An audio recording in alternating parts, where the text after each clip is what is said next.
네, 안녕하세요. 오늘 저희는 여러분께서 보내주신 아주 흥미로운 자료죠. 신과 나눈 교감 16장, 너희의 현실을 재창조하라 이 부분을 좀 깊이 파고 들어가 보려고 합니다. 네, 이게 우리가 일상에서 겪는 일들에 대해서 상당히 파격적인 관점을 제시하고 있더라고요. 맞아요. 그 핵심 주장이 뭐냐면 우리가 경험하는 사건이나 상황 이런 것들에는 원래부터 정해진 의미라는 게 없다는 거예요. 의미가 없다. 네, 오히려 그 의미를 우리가 결정하고 또 부여함으로써 우리 자신의 현실을 만들어 나간다는 그런 개념이죠. 보통은 어떤 일이 생기면 이게 무슨 뜻일까? 왜 나한테 이런 일 이렇게 생각하는데 그게 아니라는 거네요. 그렇죠. 그 질문 자체를 바꿔야 한다는 거예요. 나는 이 일이 나에게 어떤 의미이기를 원하는가? 이렇게 능동적으로 묻고 그 답을 스스로 만들어내라는 거죠. 와, 처음 들으면 조금 뭐랄까 혼란스러울 수도 있을 것 같아요. 보통 의미나 교훈을 찾으려고 애쓰는데 그럴 필요가 없다니? 네. 근데 이 책에서는 그게 바로 신의 가장 큰 선물이라고까지 표현해요. 선물이라고요. 정해진 의미가 없는 게요? 네. 삶이 본래 무의미하기 때문에 역설적으로 우리가 모든 것의 의미를 결정할 자유, 그 기회를 갖게 된다는 거죠. 아하. 어떤 상황이 닥치든 거기서 나는 어떤 존재가 되기를 원하는가? 이걸 선택하고 그걸 통해서 나 자신을 규정하고 체험할 수 있게 된다는 뜻입니다. 아, 그렇군요. 그러니까 왜 나에게가 아니라 이걸 통해 나는 어떻게 될 것인가 이렇게 질문을 바꾸고 그 의미를 내가 적극적으로 선택하거나 결정하라는 거군요. 네, 맞습니다. 심지어 자료에서는 꾸며내도 된다 이런 표현까지 쓰잖아요. 맞아요. 저 그 부분 보고 좀 놀랐어요. 만일 의도를 가지고 선택하거나 결정할 수 없다면 그 모든 걸 꾸며내면 된다. 굉장히 개담하게 느껴졌어요. 네.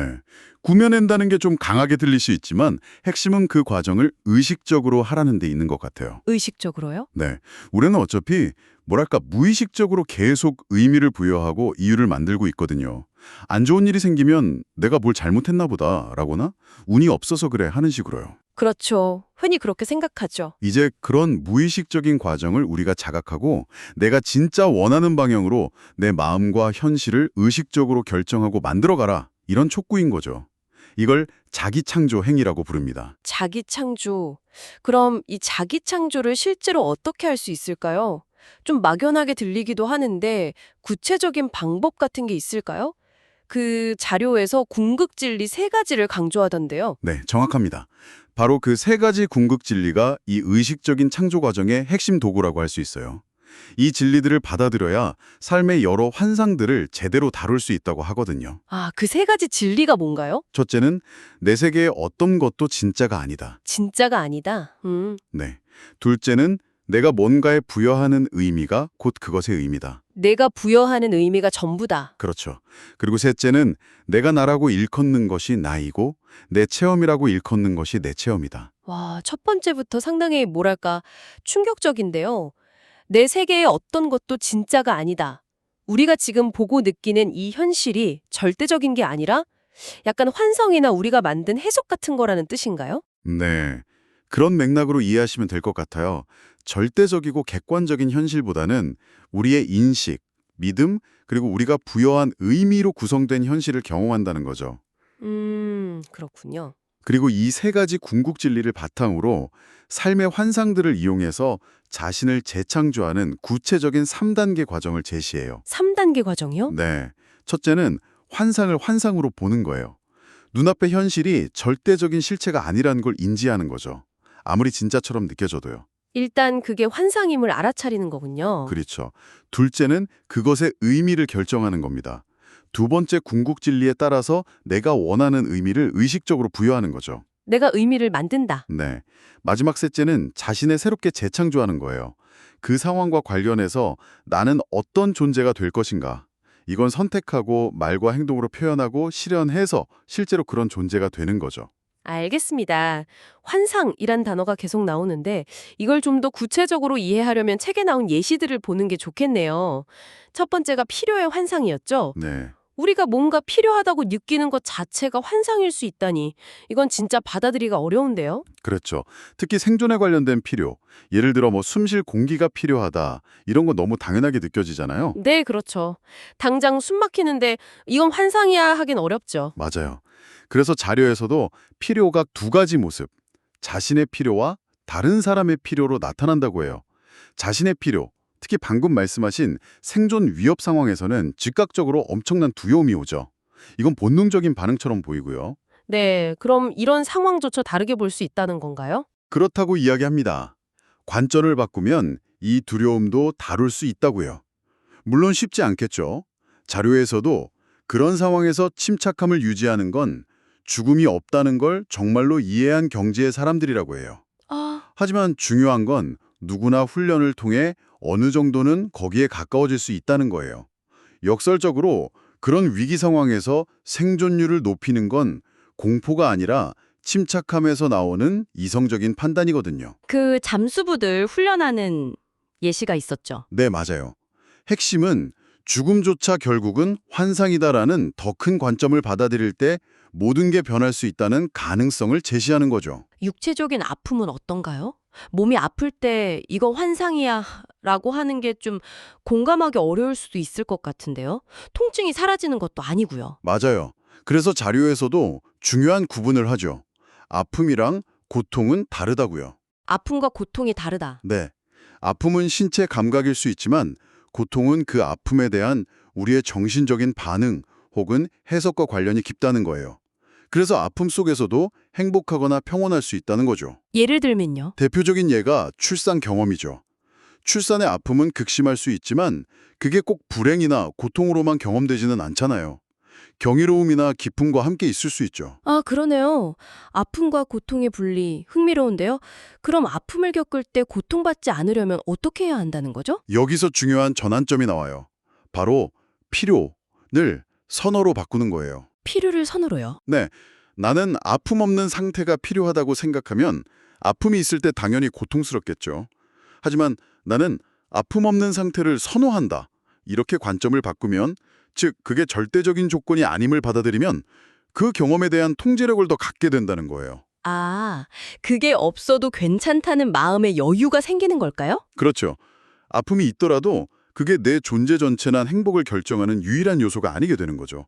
심지어 그 아픔을 무시하거나 다른 긍정적인 감각에 집중해서 사라지게 할 힘도 가질 수 있다고 이야기해요. 와, 여기서 행복은 체험이 아니라 결정이다. 이 말이 딱 연결되네요. 맞아요. 그 문구가 여러 번 나오죠. 네, 행복해지기 위해 필요하다고 생각했던 것 없이도 너희는 행복해지기로 결정할 수 있다. 그러면 행복해질 것이다. 이 말이 정말 강렬했어요. 어떤 조건이 있어야만 행복한 게 아니라 그냥 지금 행복하기로 결정할 수 있다니. 이게 가능하다면 정말 대단한데요? 네, 바로 그 점을 계속 강조하는 거예요. 체험이 행복의 원인이 아니라 행복하기로 한 결정의 결과라는 거죠. 순서가 반대네요. 우리가 생각하는 거랑. 그렇죠. 먼저 행복하기로 결정하면 그 결정에 맞는 체험이 따라온다는 논리예요. 사랑도 마찬가지고요. 사랑은 반응이 아니라 결정이라는 거죠. 사랑도 결정이다. 네, 누가 잘해줘서 사랑하는 게 아니라 내가 사랑하기로 결정했기 때문에 사랑하게 되고 또 그런 눈으로 그 사람을 보게 된다는 거예요. 그렇군요. 그럼 필요의 환상의 다른 모습, 다른 사람의 필요는 어떤가요? 남을 돕는 건 좋은 일 같은데 이게 왜 환상일 수 있죠? 다른 사람의 필요를 계속 채워주려고만 하다 보면 의도와 다르게 오히려 그 사람을 무력하게 만들 수 있다는 점을 지적해요. 아, 의존하게 만든다. 네, 도움받는 사람은 스스로 해결할 기회를 잃고 도움 주는 사람은 점점 지치거나 부담을 느끼고요. 결국 양쪽 다에게서 좀 분노나 원망 같은 게 쌓일 수 있다는 거죠. 그럼 그냥 모른 척하라는 건 아닐 테고요. 물론 아니죠. 중요한 건 동기와 인식을 바꾸는 거예요. 도움이 필요한 사람을 만났을 때 그걸 내가 체험하고 싶은 나의 부분을 표현할 기회로 삼으라는 거죠. 내가 체험하고 싶은 나의 부분이요. 네, 예를 들어 내가 내 안의 연민이나 너그러움, 풍요로움 같은 걸 경험하고 싶다면 다른 사람을 돕는 행위를 통해 그걸 실현할 수 있다는 거예요. 이때 핵심은 내가 하는 모든 일은 결국 나 자신을 위한 것, 이걸 명확히 아는 거죠. 나를 위한 것이다. 네, 모든 존재가 하나이고 분리되지 않았다는 큰 관점에서 보면 남을 돕는 게 결국 나를 돕는 거고 내가 되고 싶은 나의 모습을 만드는 행위라는 깊은 의미가 담겨 있어요. 아, 그러니까 이타적인 행동조차 결국은 자기 창조의 과정이 될 수 있다. 내가 어떤 사람이고 싶은지를 표현하는 기회로 삼으러. 이 관점을 이해하니까 실패의 환상도 좀 비슷하게 접근될 것 같네요. 맞습니다. 실패의 환상도 정확히 같은 틀로 봐요. 세 가지 궁극 진리와 3단계 과정. 네. 우리가 실패라고 부르는 상황에 딱 마주쳤을 때 첫 단계는 그게 궁극적인 실체가 아닌 환상임을 아는 거예요. 실패가 끝이 아니라는 거죠. 그렇죠. 두 번째 단계는 그 의미를 내가 결정하는 겁니다. 예를 들어 이 경험은 내가 원하는 성공으로 가는데 필요한 귀중한 교훈이야. 이렇게 의미를 부여하는 거죠. 실패가 아니라 디딤돌이다. 이렇게요. 네. 그리고 마지막 세 번째 단계는 그 실패 앞에서 나는 어떤 존재가 될 것인가를 선택하고 자신을 새롭게 재창조하는 겁니다. 좌절하는 대신 더 현명하고 강해진 사람으로 거듭나기로 결정하고 행동하는 거죠. 왜 나에게 이런 실패가 대신 이걸 통해 난 뭘 배우고 어떤 사람이 될까? 이렇게 질문을 바꾸는 힘이 생기겠네요. 바로 그거죠. 책에 나온 그 기업인 이야기도 재밌었어요. 직원들 실수를 오히려 장려하고 실패를 축하한다니. 네. 실수를 하면 박수를 쳐주라고 하죠. 그런 환경이면 정말 실패를 두려워하지 않고 더 창의적으로 일할 수 있을 것 같아요. 심리적 안정감이 중요하군요. 그렇죠. 성공적인 결과를 이끌어내는 통찰인 거죠. 이어서 분리의 환상도 같은 방식이에요. 분리의 환상, 외로움 같은 거요? 네. 신이나 다른 사람들과 분리되어 혼자라는 느낌, 외로움, 우울감 이런 것들도 결국은 환상에 기반한 거라고 봐요. 첫째, 이 분리감이 진짜가 아님을 아는 것. 우리는 본질적으로 다 연결되어 있다는 거죠. 둘째, 그 외로움의 의미를 스스로 결정해요. 예를 들어 내가 외로운 건 내가 세상과 충분히 연결되려고 노력하지 않았다는 신호다. 이렇게 해석할 수 있겠죠. 왜 이렇게 많은 사람 속에서 내가 외로워야 하지? 하고 스스로에게 물어볼 수도 있고요. 그리고 마지막 단계로 자신을 새롭게 창조한다. 맞습니다. 나는 사랑과 관심으로 다른 사람들에게 먼저 다가가는 사람이다. 이렇게 자신을 새롭게 규정하고 실제로 그렇게 행동하기로 선택하는 거죠. 그렇게 하면 외로움이 사라진다고요? 네. 자료에서는 며칠만 실천해도 기분이 달라지고 몇 주면 외로움이 사라지고 석 달이면 다시는 외로움을 안 느낄 거라고 아주 자신 있게 말해요.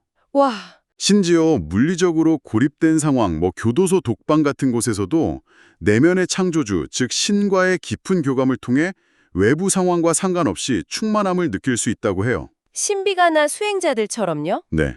그런 예시를 들죠. 내적인 평화와 희열을 찾는 거죠. 들어보니까 처벌, 우월, 무지 같은 다른 환상들도 결국 다 같은 패턴으로 적용되는 거군요. 정확합니다. 1단계, 그게 진짜가 아님을 안다, 환상으로 본다. 2단계, 내가 원하는 의미를 부여한다. 3단계, 그 상황에서 내가 어떤 존재가 될지 선택하고 표현해서 자신을 새롭게 창조한다. 이 틀이 계속 반복되네요. 네. 이 자료는 이 패턴 자체를 이해하는 게 아주 중요하다고 강조해요. 왜냐하면 우리가 지금까지 이걸 무의식적으로 약간 부정적인 방향으로 계속 써왔기 때문이라는 거죠. 예를 들면요? 처벌받았다고 느끼면 남을 처벌하고 싶어지고 열등감을 느끼면 우월해지려고 애쓰는 식으로 반응해 왔다는 거예요. 그리고 그게 지금 우리가 경험하는 개인적, 집단적 현실을 만들어 왔다는 지적이죠. 그렇군요. 그럼 핵심은 결국 이 모든 과정을 더 이상 무의식적인 반응에 맡기지 말고 방금 얘기한 이 틀, 세 가지 궁극 진리랑 3단계 과정을 의식적으로 사용해서 내가 원하는 현실을 만들어가라는 메시지군요. 바로 그겁니다. 우리가 겪는 어려움이나 도전조차도 사실은 우리 자신을 새롭게 정의하고 성장시킬 기회로 볼 수 있다는 거고요. 네, 맞아요. 여기서 한 가지 더 짚을 중요한 점은 이 과정에서 신 혹은 우주의 역할에 대한 관점이에요. 신의 역할이요? 네.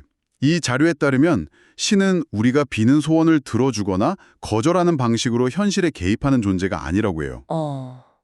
그럼 우리가 기도하는 건? 신은 본질적으로 아무것도 필요로 하지 않기 때문에 우리가 뭘 가져야 하고 뭘 갖지 말아야 할지 판단할 기준 자체가 없다는 거예요. 그럼 우리의 현실은 누가 결정하는 거죠? 신이 아니라면요? 그 결정권자가 바로 우리 자신이라는 겁니다. 우리 자신이다. 네. 의식적으로든 무의식적으로든 우리가 내리는 결정과 우리가 부여하는 의미가 우리의 현실을 창조한다는 거죠.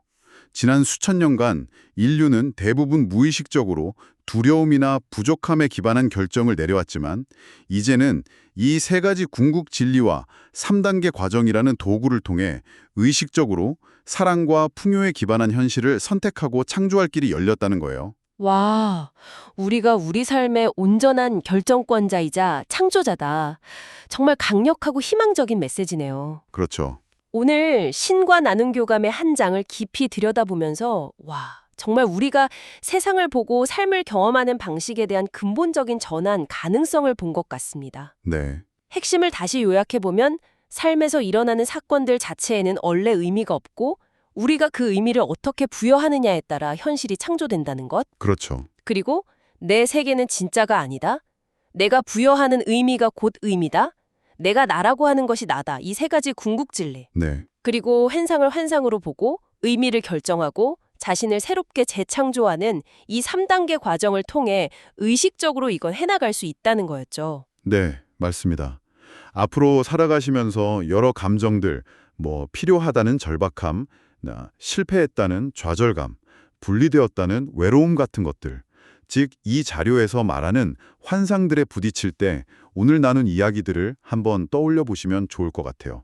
네. 이게 그냥 추상적인 철학이 아니라 여러분이 매일 마주하는 경험들을 좀 더 주체적으로 해석하고 결국에는 원하는 삶을 스스로 만들어 나가도록 힘을 주는 실질적인 도구가 될 수 있거든요. 그렇죠. 그냥 받아들이는 게 아니라 내가 만들어갈 수 있다. 네. 어떤 상황에서든 수동적인 피해자가 아니라 그 상황을 통해 나는 누구인가를 선택하고 표현하며 성장하는 능동적인 창조자로서 살아갈 가능성을 열어주는 거죠. 마지막으로 이 자료에서 모든 배움은 이미 아는 것을 기억해내는 과정이라고 말하잖아요. 네, 그 구절도 인상적이죠. 어쩌면 오늘 우리가 나눈 이 관점들이 여러분이 이미 내면 깊은 곳에서는 알고 있었지만 잠시 잊고 있었던 어떤 진실을 다시 기억해내도록 돕는 작은 계기가 되었을지도 모르겠습니다. 그럴 수 있겠네요. 이런 관점에서 스스로에게 한번 질문을 던져보시면 어떨까요?